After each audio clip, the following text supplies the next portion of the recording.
Tonight, after the sun drops, you will touch a switch and erase the dark without thinking. The room will bloom with light, but for 99% of human history, that gesture did not exist. Sunset was not a mood, it was a wall. The world went black enough that your own hand could disappear in front of your face. For more than 300,000 years, every ancestor you had spent roughly half of life inside that darkness. No bulbs, no street lamps, and for most of that time, no candles.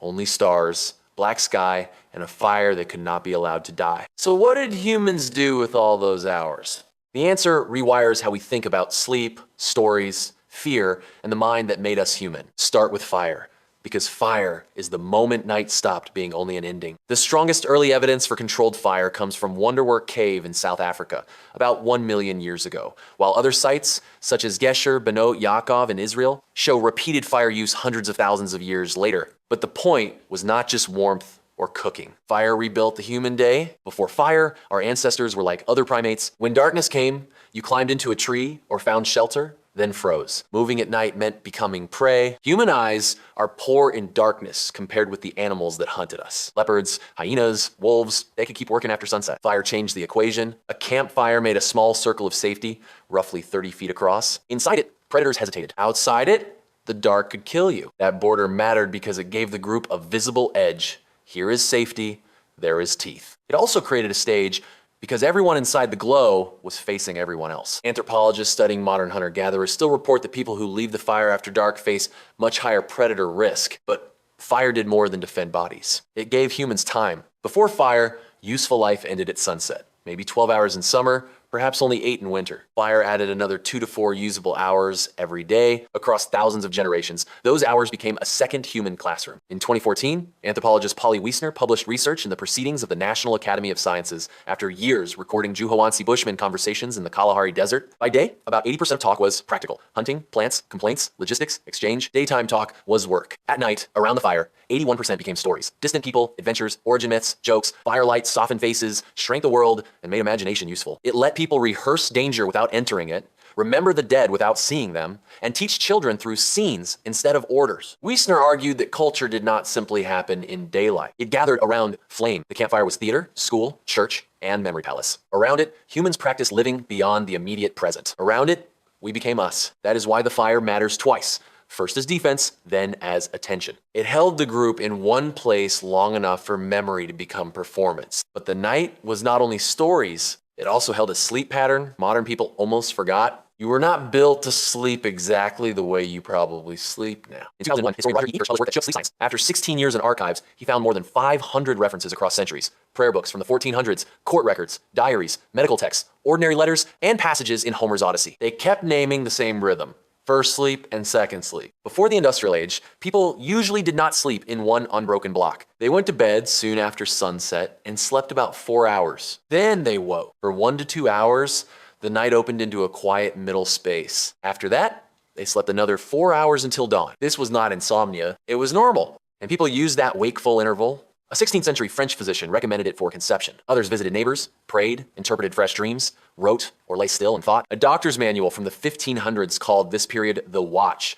the best time to study and reflect because the mind was calm and the world was still. Notice the structure. The night was not one empty tunnel. It had a beginning, a pause, and a return. The first sleep carried the body down. The watch brought memory and imagination back up. The second sleep closed the loop before dawn. That rhythm made night feel less like a blank and more like two shores with a dark river between them. In other words, the question was not just when people slept. It was what kind of mind appeared when no one expected the night to be finished. Historians had been seeing those references for generations, but they kept smoothing them away. First sleep became a metaphor, a mistake.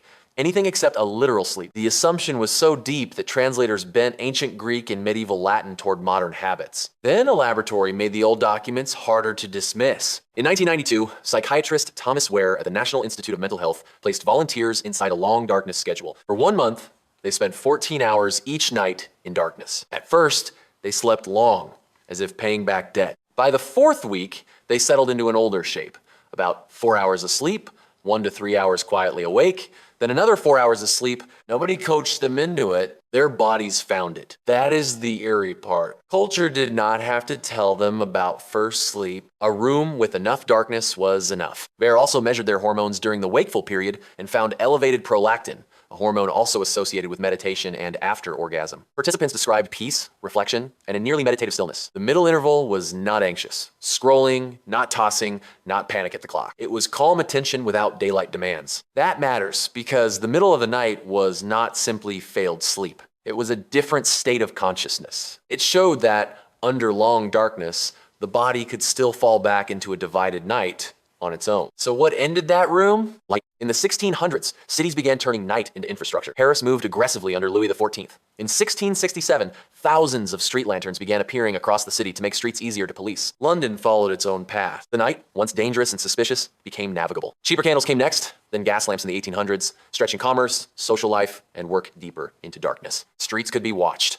and respectable people could move after sunset without looking instantly dangerous. In 1879, Thomas Edison commercialized the electric light bulb, and within one generation, the night humans had known for 300,000 years was no longer the default. Even the word curfew remembers the older world. It comes from the French couvre-feu, meaning cover fire. In medieval towns, a bell told people to cover or extinguish flames. Night was supposed to be dark. Night was for sleep. Night was when you were vulnerable. For much of history, being outside after dark without a lantern could make you look criminal, or worse, supernatural. Then we flooded the dark and called it victory. The victory was real. So was the loss. The old night did not vanish in one dramatic moment. It was thinned out, street by street, room by room, until darkness became optional. Here is what disappeared with it. Modern humans sit in artificial light for an average of 7 to 8 hours after sunset. Your body does not treat that as decoration. Light enters the eye and talks to the clock. Specialized retinal cells containing melanopsin are especially sensitive to blue wavelengths and send timing signals toward the brain's circadian center. So when screen light or a bright bulb hits your retina at 11 p.m., the message is simple. Daytime is not over. Melatonin is delayed. Sleep fragments, the circadian rhythm shaped across millions of years, gets pushed out of phase. Researchers led by Kenneth Wright found that just 1 week of camping without artificial light could shift melatonin timing by nearly 2 hours, pulling the body back towards sunset. That is how quickly the old program presses through again. We did not only change when we sleep, we deleted a nightly mental interval. The quiet state between first and second sleep, the one VAERS subjects called peaceful and meditative, now appears to many people as insomnia. So we medicate, illuminate, or panic when part of the experience may be older than the bedroom itself. But what if waking at 2 a.m. is not always malfunction? What if part of the body is remembering an older night? That is the reversal. The body keeps a clock older than the city, but the city keeps shouting over it every night. For 300,000 years, your ancestors lived inside a rhythm modern science is only beginning to explain. They gathered near fire and turned danger into story. They slept in 2 phases, with a dark window of reflection between them. They knew a sky where the Milky Way was not a destination, but the ceiling above every night. Today, light pollution hides that ceiling from more than 1/3 of humanity. When they woke between first sleep and second sleep, they lay with thoughts, dreams, fears, and plans for morning. We traded that world for a switch. We gained safety, work, brightness, and control. But we also lost the night that helped make the human mind. Most of us never noticed until the dark started calling back.